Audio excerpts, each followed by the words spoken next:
নমস্কার বন্ধুরা, মশলা টুডে চ্যানেলে সবাইকে স্বাগত। লুচি বাঙালির অত্যন্ত প্রিয় পদ। বাচ্চা থেকে বয়স্ক সবাই কিন্তু আমরা লুচি খেতে ভীষণই পছন্দ করি। চলুন তাহলে আজকে দেখে নেওয়া যাক বাড়িতেই কিভাবে সাদা ধবধবে পারফেক্ট লুচি বানানো যায়। পারফেক্ট সাদা ধবধবে লুচি বানানোর জন্য আমি এখানে নিয়ে নিয়েছি 3 কাপ পরিমাণে ময়দা, হাফ চা চামচ পরিমাণে নুন, আর নিয়ে নিচ্ছি 3 টেবিল চামচ পরিমাণে সাদা তেল। আমি এখানে কোনো চিনির ব্যবহার করব না। চিনি দিয়ে লুচি বানালে অনেক সময় লুচির রঙটা কিন্তু সাদা ধবধবে হয় না, একটু লালচে লালচে হয়ে যায়। খুব ভালোভাবে ময়দার সাথে নুন আর তেলটাকে মিশিয়ে নিতে হবে। ময়দার ময়ান যত ভালোভাবে দেওয়া যাবে লুচি কিন্তু ঠিক ততটাই সুন্দর গোল ফুলকো ফুলকো হবে।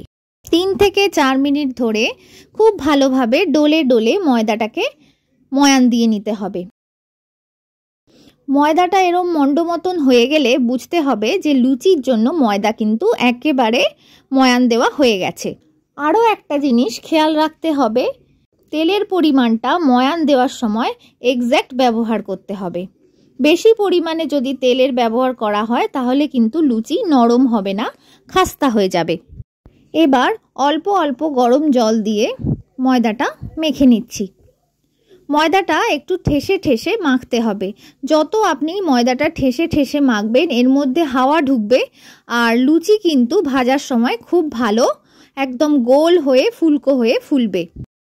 ময়দার যে সমস্ত খাবার আমরা একটু নরম বানাতে চাই সেক্ষেত্রে জলটা একটু উষ্ণ গরম জল ব্যবহার করতে হবে, আর যে সমস্ত খাবার একটু খাস্তা বানাতে চান সেক্ষেত্রে নর্মাল জল বা ঠান্ডা জল ব্যবহার করতে হবে।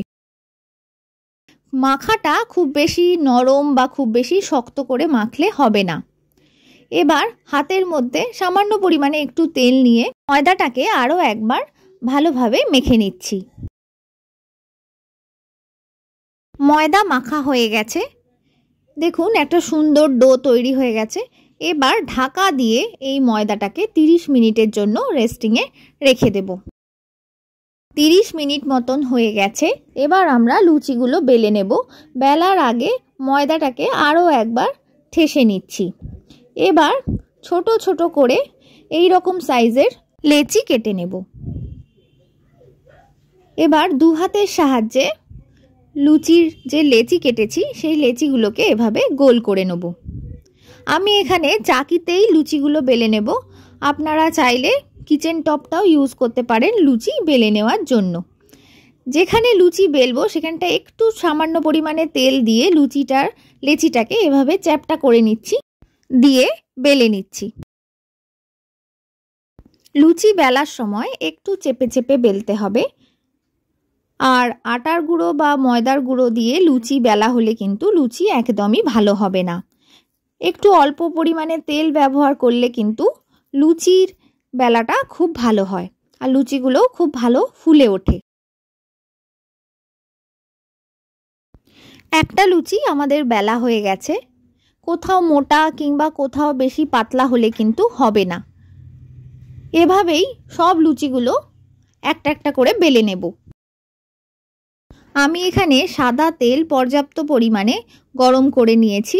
তেল খুব বেশি গরম করব না, তাহলে কিন্তু লুচি ছাড়ার সাথে সাথেই লুচিগুলো ব্রাউন হয়ে যাবে। এবার সাইড থেকে একটা লুচি দিয়ে দিচ্ছি তেলের মধ্যে। খুন্তি দিয়ে বা কোনো ঝাঁঝরি হাতা দিয়ে এভাবে তেলটা লুচির ওপরে দিয়ে দেবো, আর একটু সামান্য চাপ দিলেই লুচি কিন্তু এভাবে ফুলে উঠবে।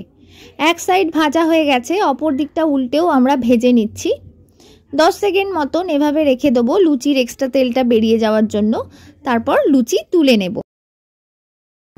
লুচি ভাজতে কিন্তু বেশিক্ষণ সময় লাগে না, 2 থেকে 3 মিনিটেই একটা লুচি ভাজা হয়ে যায়। এভাবে একটু চাপ দিয়ে ওপর থেকে তেলটা যদি দিয়ে দেওয়া যায় তাহলেই কিন্তু লুচি খুব ভালোভাবে ফুলে ওঠে। আর গ্যাসের ফ্লেম অবশ্যই এই সময় মিডিয়ামে রাখবেন, না হলে কিন্তু লুচি ব্রাউন কালারের হয়ে যাবে, সাদা লুচি আর থাকবে না। লুচি আমরা বাড়িতে সবাই বানিয়ে থাকি, কিন্তু সবার লুচি কিন্তু এভাবে গোল হয়ে পারফেক্ট ফুলকো লুচি তৈরি হয় না, আর হলেও অনেক সময় পর্যন্ত সেই লুচি কিন্তু নরম থাকে না। আর আজকে আমি আপনাদের সাথে ছোট ছোট টিপস দিয়ে শেয়ার করলাম যে কিভাবে বাড়িতেই পারফেক্ট সাদা ধবধবে ফুলকো লুচি বানিয়ে নেবেন। আশা করি ভিডিওটি আপনাদের কাজে লাগবে। রেসিপিটি ভালো লাগলে চ্যানেলটি সাবস্ক্রাইব করার অনুরোধ রইল। খুব ভালো থাকবেন, সুস্থ থাকবেন। ধন্যবাদ।